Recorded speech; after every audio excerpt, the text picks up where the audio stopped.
Hello friends, welcome back to another video tutorial.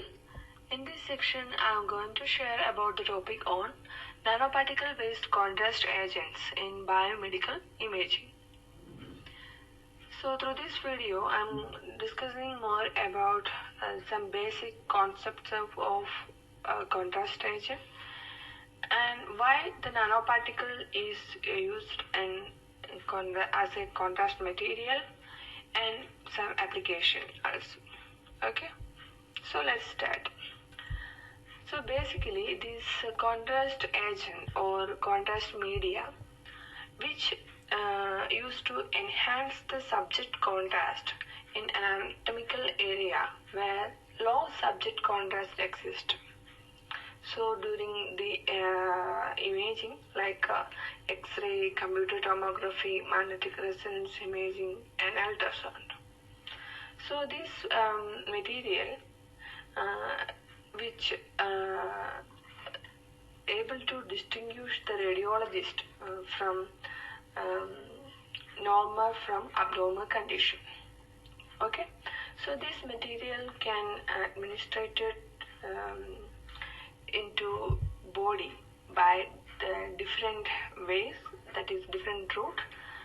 One is through mouth or oral administration, another is administered by enema, another is injected into the blood vessels. Okay, that is intravenously or intra-arterially injected administration. Okay, so likewise different ways we can administrate this contrast material. Okay, so some of the conventional used contrast materials are one is iodine based and barium sulfate compound, which is widely used in X-rays and computer tomography imaging exam. Another is gadolinium based compounds, so which are the most often used material in magnetic resonance imaging. Another is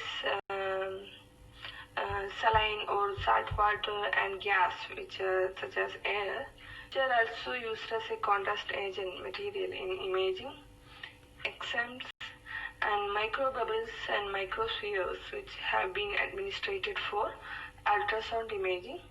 Okay, so these are the some basics about contrast agent. Okay.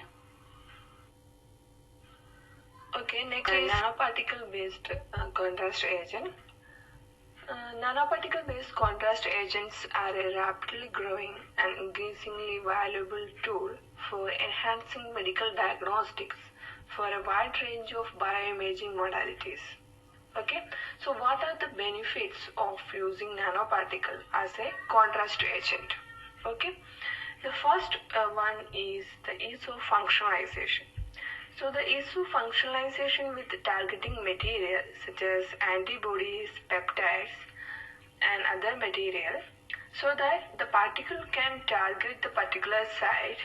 This is one of the important benefits than the conventional contrast agent, that is molecular based contrast agent. Okay, other benefits which include reduced toxicity within living system. Another is ability to track single cells. Another is reduction in materials needed to achieve a set of contrast. Okay, these are the some of the other benefits of a nanoparticle when we used as a contrast agent. Okay, next is some of the factors. So these nanoparticles are very small size. So if you want to use this material as a contrast agent, we have to consider some of important factors. Okay, so for the first one is the biological interactions and the clearance. So the biological interactions and the accumulation of nanomaterial for used as a contrast agent, which are fundamentally very important, because many nanoparticles designed for the use of contrast agent in medical imaging are still limited by their low renal clearance and non-specific accumulation in the mononuclear phagocyte system, okay, which is found in the liver, spleen, and lymph node. Okay, so the main parameters which governing how this nanoparticle interact with the biological systems. So it depends on the size, shape, and the surface properties. Okay, so first we have to look on the interaction between nanoparticle and the biological environment. So this rapid biodistribution and complete clearance, which are very essential for designing a contrast agent. Okay, other factors which include biocompatibility and biodegradability. So this is very important for considering for a contrast agent. Okay, another is coating and targeting. So these coatings means nano-coating. Coatings are also effective at creating a neutral and hydrophilic surface that can resist the aggregation and agglomeration through contact with the proteins. So one of the major challenges is develop a surface coating material that can provide colloidal stability and biocompatibility of functional group under physiological condition. Okay, the stability and biocompatibility of nanoparticles, which are not only depend on the choice of coating agent, but also how it interacted with the biological environment. Okay, so these are the important factors which we have to consider for when we use this nanomaterial as a contrast agent. Okay.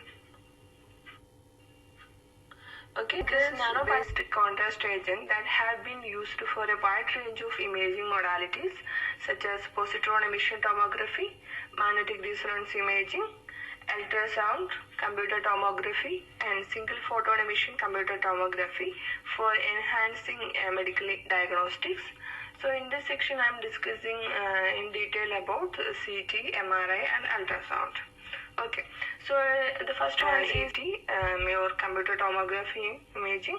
So in this, we all know that the CT is one of the most important diagnostic tools in medical imaging in terms of cost, efficiency, and availability, and has become an important part of our modern medicine.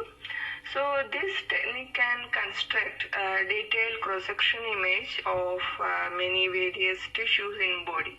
Okay, so the factors such as atomic numbers, electron density, and X-ray attenuation coefficient of different tissue in the body is different. So based on this fact, this CT is able to distinguish between different tissues to produce images for body structures and tissues. Okay, so many CT scans that are used currently involve intravenously injected iodine-based or oral barium sulfate suspension as a contrast agent. So for enhance the sensitivity of the scan. So the clinical procedure which indicate that these contrast agents are not optimal because they have many limitations such as short blood half-life, non-specific biodistribution, fast clearance, slight renal toxicity, and poor contrast in fat patients. Okay, so in order to reduce the limitation of the conventional contrast agent, these nanoparticular based contrast agents which have been introduced in the CT scan. Okay, so because of that it allows the increased absorption of X-ray compared to the iodine based contrast agent. That means the patient can expose to lesser dose of X-ray. Okay, so the furthermore, these pharmacokinetic properties of these are different to other available contrast agent. that may provide imaging over a wide range of window and exhibit better perfusion imaging.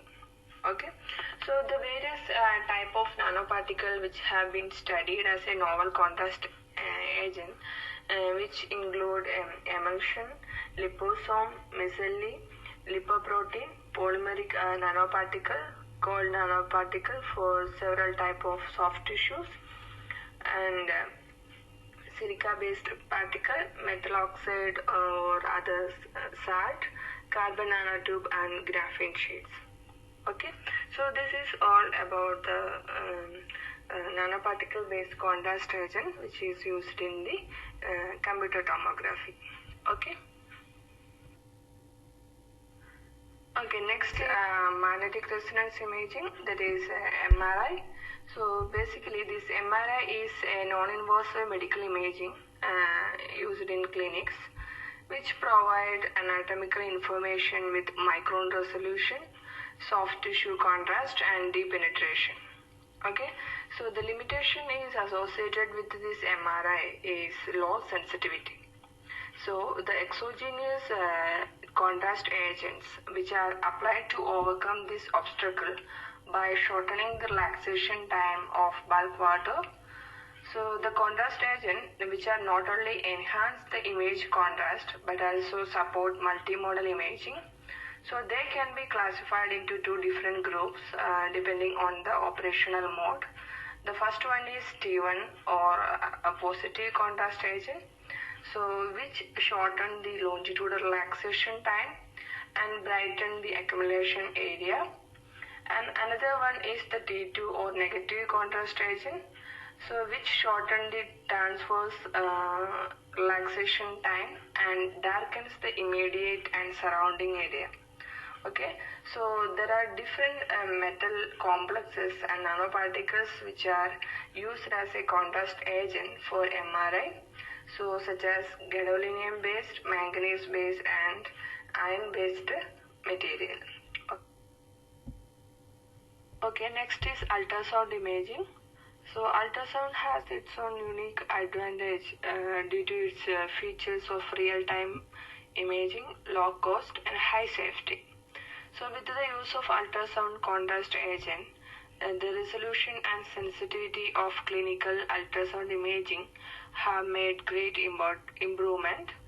So the typical ultrasound contrast agents which are microbubbles that composed of an inner gaseous core with a thin shell coating. The shell material made by proteins, saccharides, surfactants, polymers, and lipids, so which are used to form a protective layer outside the inner gas core like air, nitrogen, sulfur hexafluoride, and perfluorocarbon, etc. Okay, so this is about some basics about the ultrasound based ultrasound contrast agent. So the in nowadays these multimodal imaging modalities are more attracted because these imaging which enhance the imaging. So this ultrasound could display real-time imaging even though it spatial and anatomical resolution is relatively poor compared to other imaging methods. So these advantages of the ultrasound might be overcome by the integration of other imaging modalities with excellent spatial and anatomical resolutions. Therefore, the multimodal imaging agents which composed of ultrasound contrast agents incorporated with other imaging probes which could provide more detailed and accurate diagnostic result for better guidance of different treatments, especially cancer treatments. Okay, so so there are furthermore the integration of proper nanomaterial with these therapeutic functionalities that this ultrasound based contrast agent could be constructed for different treatment. Okay, so there are different kind of ultrasound ultrasound contrast agents which combine with nanomaterials which include superparamagnetic iron oxide nanoparticle, DNA gold nanoparticle, gold nanorods, like different nanoparticle we can combine with this incorporated with the ultrasound contrast agent for improve the image quality. Okay, that's it. So this is all about the role of nanoparticles in contrast. Thank you for watching this tutorial. If you like this tutorial, please share with your friends and contacts. Thank you.